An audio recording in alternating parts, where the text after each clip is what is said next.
Merci beaucoup. Alors, Nalingina informé bato nyonso bazwa ki ba message ya bilobela mwanza kokoma to ba audio na ba statut ya bato que maître Den Lumbu akufi ezali lukuta nazali ko démentir ango na kombo ya famille mobimba ya maître Eden Lumbu que maître Eden Lumbu aza vivante aza vraiment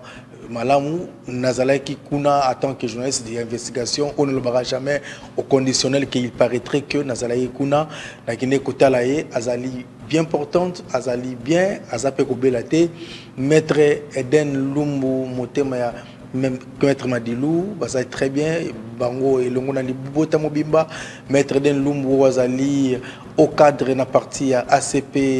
ya excellence Gentini Ngobila mbaka gouverneur de la province de Kinshasa pe azali présidente ya fédération ya Funa donc